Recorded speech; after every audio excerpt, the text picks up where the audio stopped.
አሰላሙ አለይኩም ረህመቱላሂ ወበረካቱ። ውድና የተከበራችሁ የቻናሌ ተከታታይ ቤተሰቦቼ እንደምን አላችሁ? ከኔ ጋር አልሐምዱሊላህ ሰላም ነኝ። አላህ ይጠብቃችሁ ከእንዲህ አይነት አጭበርባሪ ማለት ነው ወገኖቼ፣ ተጠንቀቁ።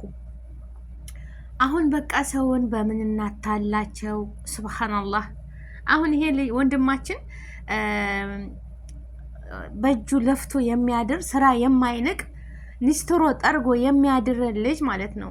ኒስትሮ ጠርጎ እያደረ ቤተሰቡን ራሱን እያስተዳደረ ያለ ስራ የማይንቅ የሰውን ጫማ ጥርግ አድርጎ ሰንቲቡን ተቀብሎ የዕለት ቁርሱን የሚበላ የሚገዛ ለቤተሰቦችም የሚያስተዳድር ጀግና ወንድማችን።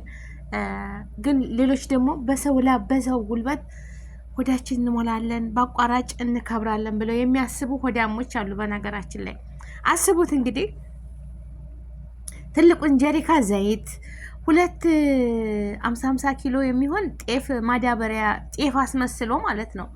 እና እዛ እንግዳ የሚቀበለኝ ሰው አለና ስልኬ ቻርጅ ዘጋብኝ፣ እስኪ ስልክ ስጠኝ አስደውለኝ ብሎ ከኒስትሮ የሚጠርገው ልጅ ስልክ ይቀበለዋል። እኔ ቻርጅ ስለዘጋብኝ ነው። ምንድነው ያደረገው? አጠገቡ እንዳምነው ብሎ በጀሪካኑ ውሃ ሱብሃንአላህ ዘይት አስመስሎ ማለት ነው። ዘይትና ጤፍ ይዤ ነው ሰው እንዲቀበለኝ ምናምን ብዬ ነው ብሎ ነው የጠየቀው ማለት ነው። ማዳበሪያ ውስጥ ደግሞ አፈር 2 ማዳበሪያ አፈር 50 ኪሎ እንደዛ ይሆናል። ማዳበሪያ ውስጥ አፈር አድርጎ ይሄ ጤፍ ነው እና ሰው እዚህ ጋር ጠብቀኝ ብሎ ቀርቶብኝ አስደውለኝ ብሎ እሺ ብሎት ሚስኪን እንካሺ ደውል ብሎ ቆይ አልጠራልኝ አለ። ወደዛ ኔትወርክ ፍለጋ እንደዚህ እያለ ሄሎ እያለ ይሸወደዋል፣ ያንን ስልክ ይዞ ማለት ነው። እሱ ደግሞ ሚስኪን ዝናቡ ሲዘንብ ማዳበሪያው አስፋልት ላይ ነው ያደረገው። ዝናብ ሲዘንብበት እየገተተ አፈር መሆኑን አላወቅም። የኔ እናት የዋህ እኮ ሱብሃንአላህ። ብቻ ቅን ሁኑ ወላሂ። ቅን ስትሆኑ አላህ ለእናንተም ያግዛቸዋል። ግዴለም ብልጥ አትሆኑ። ዝናብ እንዳይመታበት ብሎ ያ ሚስኪን የተቀረ እያለ መቼም ይሄን ሁሉ ንብረት ይዞ የኔን ጀዋል ይዞ የኔን ስልክ ይዞ አይሸወድም ብሎ አይጠፋም ብሎ አፈሩን እየገተተ ወደዛ ሲያደርግ ሲከፍተው እንዳለ አፈር ብቻ። ውሃውን ሲከፍቱት ጀሪካኑን ሲከፍቱት ዘይት ነው ብለው ውሃ። ልጁ ደግሞ ስልኩን ይዞ ተሰውሯል ማለት ነው። እንግዲህ አስቡት የሌብነታቸው ስልታቸው ማለት ነው። ተጠንቀቁ ወገኖቼ ተጠንቀቁ። በጣም አስከፊ ሰዓት ነው አሁን ያለንበት። እኔ እንጃ በቃ በምን እንሸውዳቸው በምን እናታላቸው። በተለይ ተዛ ሀገር የምንሄድ እህቶች ጥንቃቄ። አስደውሉን ስልክ ብለው በእናትሽ ቤተሰብ እኔ ለራሴ የሞከረኛለ ማለት ነው። እኔ በራሴ ከደሴ አዲስ አበባ መጥቼ በረራዬ ወደዚህ ልመጣ ስል ያው ትራንዚት ነው የመጣው ተደሴ አዲስ አበባ እና ወደዚህ ልመጣ ወደ ጅዳ ልመጣ ስለ እረፍት ላይ ነኝ። ያው እንትን እስከምንበር ድረስ ካፍቴሪያ ውስጥ ገባሁና ሻሂ ቡና ልበል ብዬ ያው ከደሴ የተነሳው ዙሁር ላይ እንደዛ ነው ተቤት የወጣታል። ሙይም ማታ 2 ሰዓት 4 እንደዛ ሆነ። ራበኝና ሻሂ ቡና ልበል ብዬ ሻሂ አዝዤ አስተናጋጇ በእናትሽ ስልክ ስጭኝ ልደውል ቤተሰቦቼ ጋር ልደውል ደቂቃ እኔ የመሰለኝ አጠገቤ ቁጭ ብላ የምታናግር ነው። እና ከዛ ከደሴ ትመጣ 50 ብር ካርድ ሞልቼ ነበር። የ50 ብር ካርድ ሞልቼ ጀዋሌ ውስጥ አለው እና ልላከው መልሼ ወደ ወንድሜ ላስተላልፍለት። ወደዚህ ይዤው ብመጣ ምንም አይሰራም። እኔ ኸላስ ምን እስከምትደርሽ ድረስ ላዚም ካርድ መሙላት አለብሽ ብለው ነው ካርድ የሞላሁት ማለት ነው። እና ወደዚህ ከመጣሁ በቃ ምንም አያገለግልም ማለት አገልግሎቱ ለዛው ለሀገራችን ብቻ ነው እንጂ ወደዚህ ተመጣሁ ምንም አይሰራም ብዬ አላስ ትንሽ ቆይ ላናግራቸው እስከምሄድ ድረስ እንዳይደብረኝ ምናምን እያልኩኝ አለው። ግን ልወጣ ስል ያላ ሲሉን ልንገባ ስል ወዲያው እልክለታለሁ ብዬ ነበር ያሰብኩት። ከዛ በእናትሽ አስደውይ ስልክሽን ስትለኝ እንቺ አልኳት ማለት ነው። አስተናጋጇ ይዛው ገባች ወደ ውስጥ። ብጠብቃት አትመጣ ቢስሚላሂ ረህማን ረሂም ግራ ገባኝ እንዴ። እሷ ጠፋች። በቃ ሌሎች ይመጣሉ። ከዛ ተነሳሁና ሄድኩኝ ወደ የሚያስተናግዱበት ውስጥ የሚያዘጋጁበት ቦታ። ከዛ መጣች መጣችና የታል ስልኬ ስላት እንቻለች ቆይታል።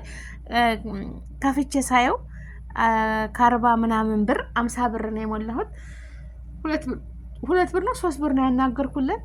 ገና አላናገርኩበትም። የለም ጨርሳ ልከዋለች ወደ ራሷ ስልክ አስተላልፈውታል ብሩ ማለት ነው። አስቡት እንግዲህ እኔ ልናገራት አልኩና ገረመኝ። ግን አልሐምዱሊላህ አልኩኝ።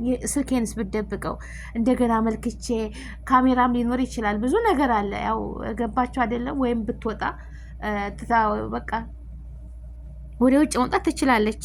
እስኳት የምትመጣ ድረስ ያው ምኑ ብዙ ነገር ሊኖር ይችላል። ገባችሁ? እና ያቺ ቀን ለእኔ ትልቅ ትምህርት ሆነች ማለት ነው። በቃ ታሁን ጀምር ሁል ጊዜ ትዝ ትለኛለች። ሁለተኛ ለሰው ስልክ ላልሰጥ። በቃ ስልክ አትስጡ። የዋህነት ደግነት እንደዚህ የሚያስበላን ተሆነ ለምን እኛ የዋህን ሆነን? በቃ እኔ እንጃ። ሰው መተባበር እርዱኝ ድረሱልኝ ሲል ወገን ለወገን ደራሹ ወገን ነው። ግን የሰው ልጅ እንደዚህ ቂል አሁን ይሄ ሚስኪን ኒስትሮ ጠርጎ የሚያድር ሚስኪን አሁን እንደው ቢሰረቅ ከዚህ ከልጅ ይወሰዳል። የሰው ጫማ እየጠረገ እያየ እየበላ ስልክህን ስጠኝ ብሎ የዋህነቱ አውጥቶ ሰጥቶት የሱን ስልክ ይዞበት መሰወሩ ምን ይባላል? አሁን እንደው ወላሂ አያልፍልህም። ይገርምሃል ወላሂ አንተ ሰውን እንደዚህ ቂል የምታደርግ ሰውን የምታታልን ማዳበሪያ ውስጥ አፈር አድርገህ ጤፍ አስመስለህ ጀሪካን ውስጥ ውሃ ሞልተህ ዘይት ነው ብለህ ሰው ጠልቦኝ ነው አዞኝ ነው በምንስ አመጣው አሉ። እዛ ያሉት ሲናገሩ እውነታቸውን በምን በጋሪ ወላ በባጃጅ ወላ በምን አምጥቶ ነው እዛ ቦታ ቁጭ ያደረገው? ሲስተሙ ዘዴውስ እንዴት መጣለት? 2 ማዳበሪያና እንዲ ዘይት አስቀምጦ ሰውን ማዘዙ ማለት ነው። እንዴት ብሎ ተየትስ ሞላው? አሁንና ሌብነት በጣም በብዙ አይነት እናንተ በማጠረጥሩበት እኛ በማንጠረጥርበት ነገር እያደረጉ ስለሆነ እንደው ጥንቃቄ በቃ ተው። የዋህነታችን እንደዚህ የሚያስጠቃን ተሆነ በቃ መተው ነው። ሌላ ምን አለ? በአንዳንድ ባለጌዎች ብዙ የተቸገሩትን እንዳይረዱ ሰውን እንድንጠረጥር ጨካኝ እንድንሆን እያደረጉ ነውና አንዳንድ መጥፎ ሰዎች ሰውን አትመኑ ማለት ነው። ብዙ እንጃ ሰውን አትመኑ። በአጠቃላይ ወደ ውጭም ትተሳፈሩ ውጭ ሀገርም ስትመጡ ታገር ቤት ይህንን እቃ ይዛችሁልኝ ሂዱ፣ ለሀገር ቤትም የሆነ እቃ ይዛችሁልኝ ሂዱ፣ ወይም ታገር ስትመጡ ወደ ሌላ ሀገር ይሄን እቃ ይዛችሁልኝ ሂዱ። ሰውን አትመኑ ወገኖቼ። ውስጡ የሚያደርጉትን ነገር አታውቁም። እኛ በዋህነታችን ምን ችግር አለ ብለን ይዘን እንመጣለን። ግን ብዙ መከራ ውስጥ የሚመጡት በአንዳንድ ምቀኛ መጥፎ ሰዎች ናቸውና አያልፍላቸውም። መስሏቸው ነው እንጂ ምንም አያልፍላቸውም። ወላሂ ሁሉም ያልፋል። ግን መጥፎ ስራ መጥፎ ነው። የሰው ልጅ ካልተባበርን ካልተጋገዝን ምንም ሊሆን አይችልም። ሰው ለሰው መድኃኒት ነው። ግን የሰው ልጅ የሚያስበው ሁልጊዜ መጥፎ ነው። በቃ ሁልጊዜ መጥፎ። አስቡት እንግዲህ የዋህነት። አሁን ይሄ ልጅ እንግዲህ እኔ እንጃ እኔ ለራሱ አልጠረጠርም። እኔ ጤፍ መስሎኝ ነው የማየው እንጂ ውስጡ አፈር መሆኑን እንደው ዝናብ ሲዘንብ እሱ ሚስኪናል ወላሂ አልችለው ብሎ እየገተተ ወደ የሚቀመጥበት ቦታ እንዳይመታበት ዝናብ ብሎ ማለት ነው። ዝናብ ሲያጠል እሱ ማዳበሪያውን እየገተተ ዝናብ እንዳይመታበት ብሎ ሊስትሮ የሚጠርገው ልጅ ማለት ነው። ይሄን ያህል የዋህ ስለሆነ ግን ኢንሻአላህ ሚዲያ ላይ የወጣ ደጋግ መልካም የሀገራችን ሰዎች አሉ። የበል ቆንጆ ስልክ ገዝተውለት ለስራውም ጥሩ ነገር ሊሆንለት ይችላል። አንድ ነገር ሙሲባ ሲመጣ የተሻለ ነገር ይዞ ሊመጣ ይችላል እና ለሱ ይብላኝለት፣ ለሚሰርቀው ይብላኝለት። ለትንሽ ቀን ነው ቢጠቀምበት እንጂ የሰው ሀቅ የሰው ነው እና ወገኖቼ እንደው ሰውን በጣም የዋህ መሆን እኛን ነው የሚጎዳን።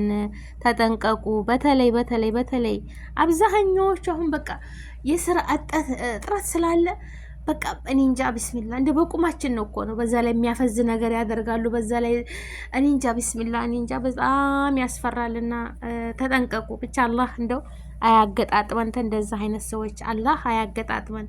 እውነት አላህ ይጠብቀን። ከእንዲህ አይነት ሰዎች አያገናኘን። ገንዘባችንን አያስወስድብን። አስቡት እንግዲህ ከዛ ሀገር ሄደን ስንቶቹ ናቸው የሚያብዱት ሀቂቀተን አታ እዛ ቦሌ ስራዬ ብለው የሚጠብቁ አሉ ማለት ነው። ተውጭ ሀገር የምትመጣ ተቀባይ የላትም። ራሷ ወታ ስትሄድ ነይ እንውሰድሽ ምናምን ብለው አታለው ባዶ የሚያስቀሯት ብዙ አሉና ተጠንቀቁ። ወላሂ ቤተሰብ እንደምንም ብሎ ወይም ዘመድ ያዝማር ካለ ይቀበሏችሁ እንጂ ቀጥታ ስትሄዱ እዛ በጣም የሚያታልሉና በቃ የለፋችሁበትን መና የምትቀሩ አለ። ራሳችሁን ጠብቁ። አሁን ጊዜ ሰው የስራ እጥረት አለ፣ የኑሮ ውድነት አለ። ምን እናርግ ምን እንብላ የሚሉ በሌብነት እንደዚህ በቃ የሚያድሩ ሰዎች ስላሉ ተኝተው ይውላሉ። በቃ መላ ነው የሚመቱት። በቃ መላ ታውቃላችሁ። እንዴት አድርገን ሲስተም በቃ በምን አይነት እንቀይረው፣ በምን አይነት ሰውን እናታል፣ በቃ በማይጠረጠረው ማለት ነው። እንግዲህ ዘይትና ጤፍ ይዞ ማን ነው ስልክ አስደውለኝ ብሎ ይወስዳል ብሎ ማን ይጠረጥራል? ማንም አይጠረጥርም። ግን ማንም የሚጠረጥር የለም ወገኖቼ። ከእንዲህ አይነት ሙሲባ አላህ ይጠብቃችሁ፣ አላህ ይጠብቀኝ። እውነት ሀቂቀተን እንደው የሰው ሀቅ ያስነካል። የራሳችንንም ለፍተን ደክመን ያመጣነውን አላህ አያስወስድብን። ሱብሃንአላህ። በእጃችሁም እንካ ብለው ይወስዳሉ።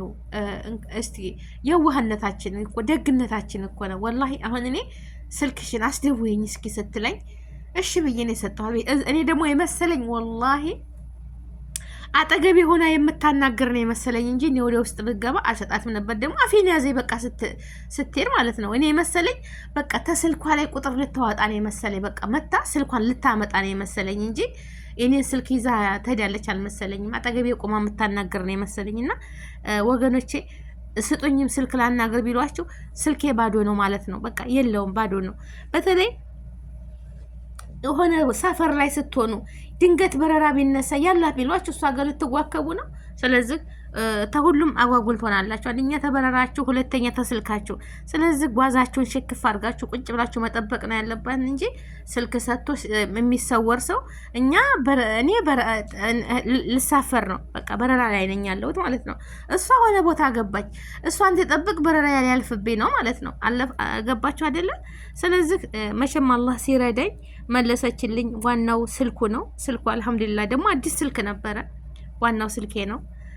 ስልኬ እጄ ገባ። ብሩን ይቅርብኝ ብዬ እሷ ጋር ተመጨቃጨቅ እንጂ እዛው ነገር ላነሳ ነበር። ግን መሄጃዬ ነው፣ ለወደፊቱ ትምህርት ነው። ያው ልጠቀምበት አልነበረም። ብሩም ወደ ሀገር ሊመለስ ነበረ። ያው እዚህ ሀገር ስዑዲ ተደረስኩኝ። የሀገር የተሞላ ካርድ አይጠቅምም፣ በቃ ይቋረጣል። እዛው ለሀገራችን ነው የሚጠቅመውና ለዛ ነው። እና ይሄን ልጅም ያታለለው ሰውዬ እሱ ነው የተጎዳው እንጂ ልጁ ለጊዜ ይጎዳል። ግን የሰው ሀቅ የትም አያደርሳችሁም። በላባችሁ ሰርታችሁ ብትበሉ ነው። ወላሂ ወገኖቼ ሰውን አታታሉ። ለጊዜው ትጠቀማላችሁ፣ ትበላላችሁ፣ ትጠጣላችሁ። ሰራንለት፣ ሸወርኳት ምናምን ትላላችሁ። ግን የምትሸውዱት የምትታለሉት ራሳችሁን ነው። ፈጣሪ ሙስሊምም ክርስቲያንም የሰው ሀቅ የሚበላ ሰው ወላሂ አላህ በረከት አራያ ያደርግለትም። የሰውን ላብ የሰውን በቃ አንጀት ርር የምታረጉ ለጊዜው ነው የምትጠቀሙት እንጂ ከጊዜ በኋላ እናንተንም የእጃችሁን ይሰጣችኋል ፈጣሪ ማለት ነው። እና ያ ሰውዬ ግን አላህ ይክሰዋል፣ ወላሂ ይክሰዋል። ብቻ ተጠንቀቁ። ሁሉን ማመን ሰው ይጎዳል። ጥንቃቄ መሆን ያለብን። አላህ ይጠብቃችሁ ወገኖቼ። በየዓለሙ ላይ ያላችሁ በየስደቱ ላይ ያለን በሀገርም በውጭም ያላችሁ ወገኖቼ ሰላማችሁ ይብዛ። ሰላም ለሀገራችን፣ ሰላም ለሕዝባችን። ዓለም በሙሉ ሰላም ትሁን፣ ሰላሙን ያምጣልን። የሰው ልጅ በሙሉ ሰላም ያድርገን። የሰው ሀቅ አያስነካን፣ የራሳችንንም አያስወስድብን፣ አያስበላብን። ዱዓ እንዳረግ፣ ጸሎት አድርጉ፣ ላይክ፣ ሼር፣ ሰብስክራይብ አድርጉ። አለኩል ያህል ተጠንቀቁ፣ ወላሂ ተጠንቀቁ። ማንንም አትመኑ። በሄዳችሁበት ትሳፈሩ እቃችሁን ሽክፍ አድርጋችሁ ይዛችሁ ስልክ ስጡኝ አበድሩ በቃ ንቅት ማለት አለባችሁ። ስትወጡ ደግሞ ሀገራችሁ ስትወጡ ትደርሱ ማለት ተቦሌ ስትወጡ ኑ ምናምን የሚሏችሁ ላደርሳችሁ አትመኑ። በቃ ሰው ምናምን ቤተሰብ ጠይቁ ማለት ነው። ጠይቁ፣ ደውላችሁ ተቀበሉ ይበሉ እንጂ ዝም ብላችሁ ያገኛችሁት መኪና ላይ ጥልቅ አትበሉ። ስለዚህ አላህ ይጠብቃቸው። ራሳችንን የምንጠብቀው ራሳችንን። ግን የሚያፈዝ አላቸው። ፍዝዝ አድርጎ ልብሳችንን ብራችንን ውስድ ታረጉ በኋላ ንብረታችንን የምንነቃ ሰዎች አሉ። እንደነዛ አይነት አላህ አያገናኘን ማለት ነው። አያድረሱብን፣ በሩቅ ያድርግልን። በራህመቱ በዝነቱ እሱ ያርቀን። ላይክ፣ ሼር፣ ሰብስክራይብ አድርጉልኝ ወገኖቼ። አላህ ይጠብቀን ተሙሲባ ሁሉ ተንደዛ አይነት ሙሲባ። የሌባዎች ስልታቸው በየቀኑ በቃ ሞዴል ሆነዋል። በቃ እየቀያየሯ ሀሳብ የሌብነት እንትን ማለት ነው። ምን ነው በሌላ ነገር ቢለምዱ ሌላ ነገር ሌላ እውቀት ቢማሩ አይሻልም? እንደው ምንም በየጊዜው አዳዲስ ትምህርት እያመጡ የሌብነት ማለት ነው። ወሰላሙ አለይኩም